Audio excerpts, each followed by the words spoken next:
मीठे बच्चे, तुम्हें अब शांति धाम और सुख धाम में जाने का सहारा मिला है। तुम बाप को याद करते करते पावन बन कर्मातीत हो अपने शांति धाम चले जाएंगे। प्रश्न, बाप की पुचकार किन बच्चों को मिलती है? बाप का शो कैसे करेंगे?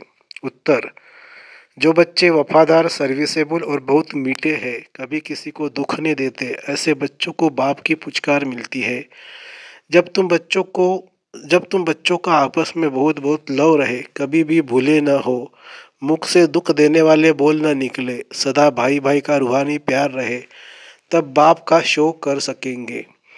गीत है, मुझको सहारा देने वाले ये दिल तेरा शुक्रिया। ओम शांति। गीत तो बच्चों ने बहुत बारी सुना है। बच्चे समझते हैं कि आवागमन में हम कितने भटके हैं।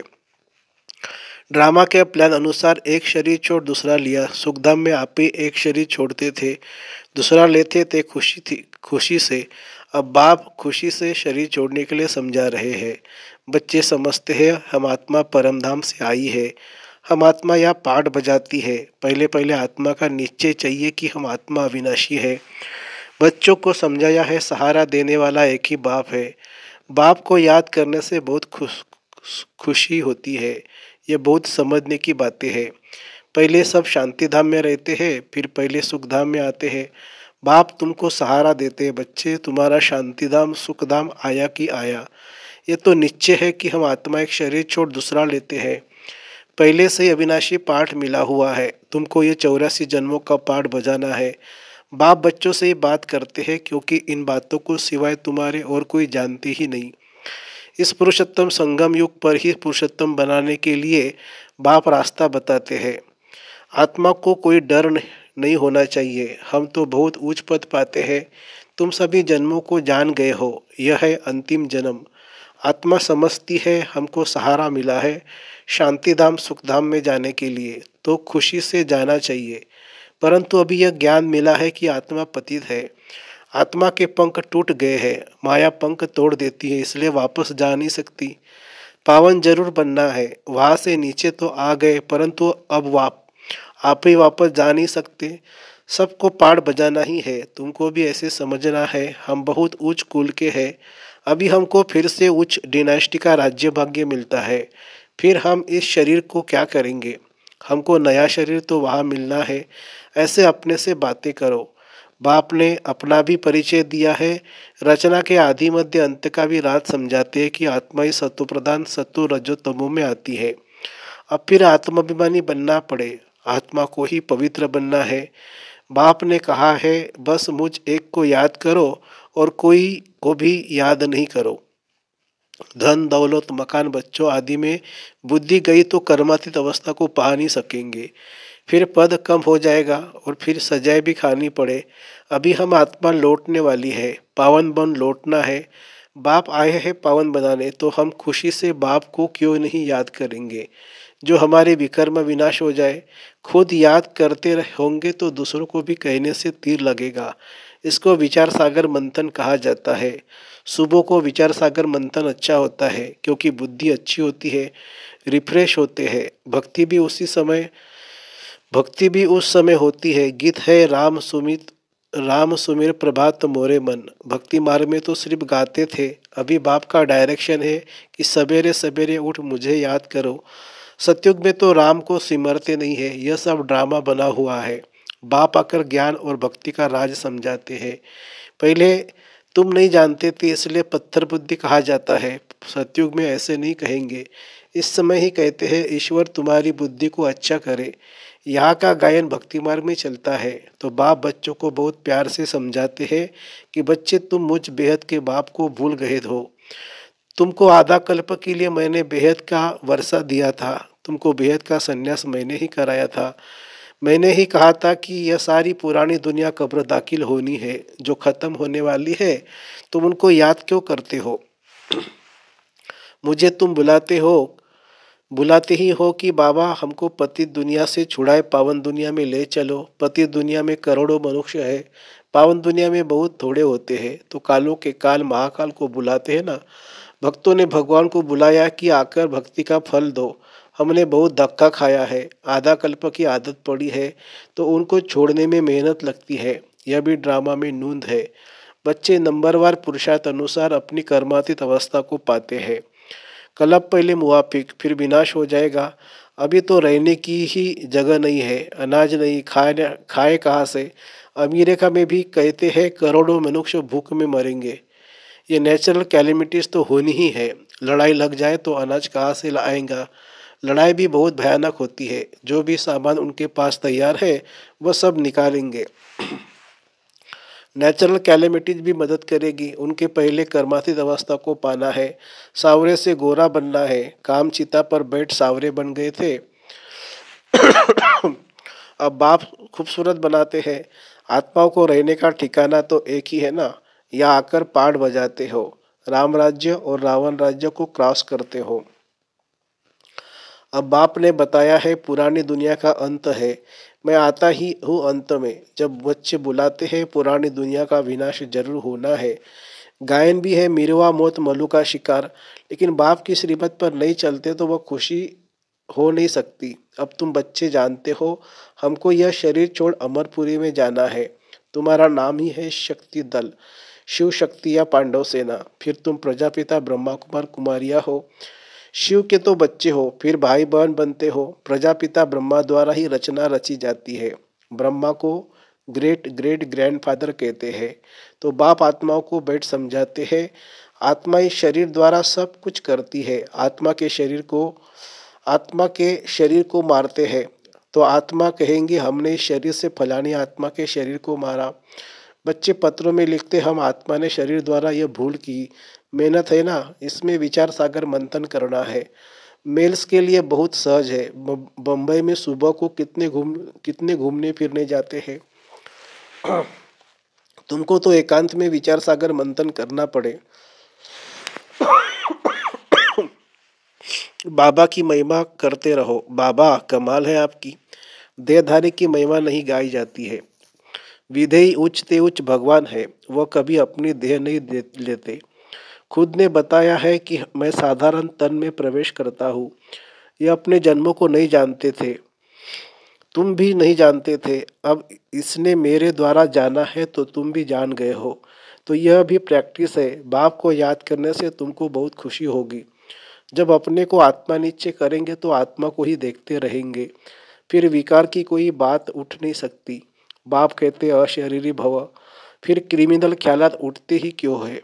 शरीर को देखने से गिर पड़ते हैं। देखना है आत्मा को। हम आत्मा है। हमने यह पाठ बजाया है। अब बाप ने कहा है अशरीरी भव। मुझे याद करो तो पाप कट जाएंगे। और याद की यात्रा पर रहने से कमाई जमा हो गई। सवेरे का समय बहुत अच्छा है। सिर्फ बाबा के सिवाय और किसी को देखो भी नहीं। बाकी ये लक्ष्मी नारायण है एम ऑब्जेक्ट। मनमना भव, मध्याजी भव, इसका अर्थ कोई जानते नहीं। तुम समझा सकते हो भक्ति है ही प्रवृत्ति मार्ग वालों के लिए। वह निवृत्ति मार्ग वाले जंगल में क्या भक्ति करेंगे। आगे तो यह भी सतो प्रधान थे। उस समय उन्हों को सब कुछ जंगल में पूछता था। अभी तो देखो कुटियाएं खाली पड़ी है, क्योंकि तमो प्रधान बनने के कारण उन्हों के पास कुछ पहुँचता नहीं है। भक्तों की श्रद्धा नहीं रही है। इस कारण अब धंधे में लग गए हैं। करोड़पति पदमपति है। अब यह तो सब खत्म होने वाला है। ऐसे नहीं कि सोने से कोई मकान आदि बनेंगे। वहाँ तो सब कुछ नया होगा। अनाज भी नया। नई दुनिया में फर्स्ट क्लास चीज़ें होती है। अभी तो ज़मीन सड़ गई है, जो अनाज भी पूरा नहीं निकलता है। वहाँ तो सारी ज़मीन भी तुम्हारी, सागर भी तुम्हारा रहता है। वहाँ कितनी शुद्ध भोजन खाते हैं। यहाँ तो देखो जानवरों को भी पका कर खा लेते हैं। वहाँ तो ऐसी बात ही नहीं होती। तो तुम बच्चों को बाबा का बहुत शुक्रिया मानना चाहिए। तुम बाप को जानते हो और फिर औरों को भी बताते हो कि बाप ने कहा है मैं साधारण बूढ़े तन में इनकी वानप्रस्थ अवस्था में प्रवेश करता हूँ। वानप्रस्थ अवस्था में वानप्रस्थ अवस्था में ही वापिस जाना है। यह भी कायदा है। भक्ति में भी यह रस्म चलती है। यह सब है धारण करने की बातें। कोई तो अच्छी रीति नोट कर धारण कर औरों को भी सुनाते हैं। सुनने से बहुत मज़ा आता है, क्योंकि अब सहारा मिला है। तुम जानते हो हर एक आत्मा भ्रुकुटी के तख्त पर विराजमान है। आत्मा के लिए कहते हैं भ्रुकुटी के बीच चमकता है अजब सितारा। ऐसे तो नहीं कहते परमपिता परमात्मा शिव चमकता है, परंतु आत्मा चमकती है, आत्मा भाई भाई है। तब कहते हैं हिंदुस्तानी पाकिस्तानी बुद्धि सब भाई भाई है, परंतु भाई का अर्थ समझते नहीं है।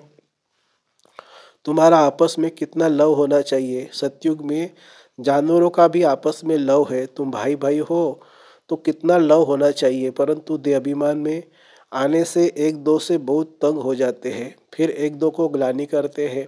इस समय तो तुम बच्चों को आपस में बहुत शिरखंड होकर चलना है। इस समय जो तुम यह पुरुषार्थ करते हो, एक ही जन्म शिरखंड होकर चलते हो। अगर कोई उल्टा अक्षर मुख से निकल जाए तो फौरन कहना चाहिए आई एम सॉरी, क्योंकि हमको बाबा का फरमान है कि बहुत मीठा होकर रहना है। जो फरमान नहीं मानेंगे उनको कहा जाएगा ईश्वर का ना फरमानदार। कभी भी किसी को दुख नहीं देना है। बाकी बाबा जानते कि सिपाही की सर्विस है तो सच्ची कराने के लिए किसी को मारना भी पड़ता है। मिलिट्री वालों को लड़ाई भी करनी पड़ती है। सिर्फ अपने को आत्मा समझ मामे कम याद करो तो बेड़ा पार हो जाएगा। इस पुरानी दुनिया को क्या देखना, हमको तो नई दुनिया में देखना है। अब तो श्रीमत से नई दुनिया स्थापन हो रही है, इसमें आशीर्वाद की कोई बात नहीं है। टीचर कभी आशीर्वाद नहीं करते हैं। टीचर तो पढ़ाते हैं, जितना पढ़ते हैं मैनर्स धारण करते हैं ऐसा पद पाते हैं। इसमें भी ऐसा है, अपना रजिस्टर आप ये देखना है कि हम कैसे चलते हैं। कोई तो बहुत मीठा होकर चलते हैं, हर बात में राजी रहते हैं। बाबा ने कहा है तुम आपस में कचहरी करो कि कोई भूल तो नहीं होती है, परंतु कचहरी करने वालों को समझना चाहिए कि हम आत्मा है। हम अपने भाई से पूछते इस शरीर द्वारा कोई भूल तो नहीं हुई, किसी को दुख तो नहीं दिया। बाप कभी दुख नहीं देते, बाप तो सुखधाम का मालिक बनाते हैं। बाप है ही दुख हरता सुख करता, तो तुमको भी सबको सुख देना है। उल्टा सुल्टा कभी भी बोलना नहीं है, कभी भी लॉ अपने हाथ में नहीं उठाना है। तुम्हारा काम है रिपोर्ट करना, बहुत मीठा बनना। जितना मीठा बनेंगे उतना बाप का शो करेंगे। बाबा प्यार का सागर है, तुम भी प्यार से समझाएंगे तो तुम्हारी विजय होगी। बाप कहते हैं मेरे लाडले बच्चे कभी किसी को दुख नहीं देना। ऐसे बहुत है जो उल्टी सुल्टी भूलें करते हैं। चुगली करना, रीस करना, हसद करना, यह भी विकर्म है ना। बाबा कहते हैं जो अच्छा वफादार सर्विसेबल बच्चा होगा वो हमको जरूर मीठा लगेगा। उनको पुचकार भी देंगे, दूसरे को नहीं देंगे। फिर कहते हैं इनके पास खातिरी होती है, यह बड़ा आदमी है। ऐसे बहुत नुकसान करते हैं, उल्टा सुल्टा काम करके दोष धरते हैं। समाचार आता है फलाना बीड़ी नहीं छोड़ता। बाबा कहते हैं उनको भी समझाना पड़ता है कि तुम योग बल से विश्व को पावन बना सकते हो, तो क्या यह नहीं छोड़ सकते। बाप को याद करो, बाबा अविनाशी सर्जन है, ऐसी दवाई देंगे जो सब दुख दूर हो जाएंगे। अच्छा, मीठे मीठे सिखिल दे बच्चों प्रति माता पिता बाप दादा का याद प्यार और गुड मॉर्निंग। रूहानी बाप की रूहानी बच्चों को नमस्ते। हम रूहानी बच्चों की रूहानी माता पिता बाप दादा को याद प्यार और नमस्ते बाबा नमस्ते। धारणा के लिए मुख्य सार। देहाभिमान में आकर एक दो को तंग नहीं करना है, हर एक बात में राजी रहना है, कभी भी चुगली नहीं लगानी है, हसद रीस नहीं करनी है, किसी को दुख नहीं देना है, आपस में बहुत मीठा श्रीखंड होकर रहना है। दूसरी पॉइंट, सवेरे सवेरे उठ प्यार से बाप को याद करना है, अपने आप से बातें करनी है, विचार सागर मंथन करते बाबा का शुक्रिया मानना है। वरदान, अपनी पावरफुल स्थिति में स्थित रह, मनसा द्वारा सेवा करने वाले नंबर 1 सेवाधारी भव। यदि किसी को वाणी की सेवा का चांस नहीं मिलता तो भी मनसा सेवा का चांस हर समय है कि पावरफुल और सबसे बड़े से बड़ी सेवा मनसा सेवा है। वाणी की सेवा सहज है, लेकिन मनसा सेवा के लिए पहले अपने को पावरफुल बनाना पड़ता है। वाणी की सेवा तो स्थिति नीचे ऊपर होते भी कर लेंगे, लेकिन मनसा सेवा ऐसे नहीं हो सकती। जो अपनी श्रेष्ठ स्थिति द्वारा सेवा करते हैं वही नंबर 1 सेवाधारी फुल मार्क्स ले सकते हैं। स्लोगन है, लौकिक कार्य करते अलौकिकता का अनुभव करना ही सरेंडर होना है। लौकिक कार्य करते अलौकिकता का अनुभव करना ही सरेंडर होना है। ओम शांति। अव्यक्त इशारे।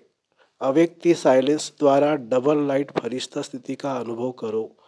अब डबल लाइट बन दिव्य बुद्धि रूपी विमान द्वारा सबसे ऊंची चोटी की स्थिति में स्थित हो विश्व की सर्व आत्माओं के प्रति लाइट और माइट की शुभ भावना और श्रेष्ठ कामना के सहयोग की लहर फैलाओ। इस विमान में बाप दादा की रिफाइन श्रेष्ठ मत का साधन पेट्रोल हो, उसमें जरा भी मन मत परमत का कीचड़ा नहीं हो। अच्छा, ओम शांति।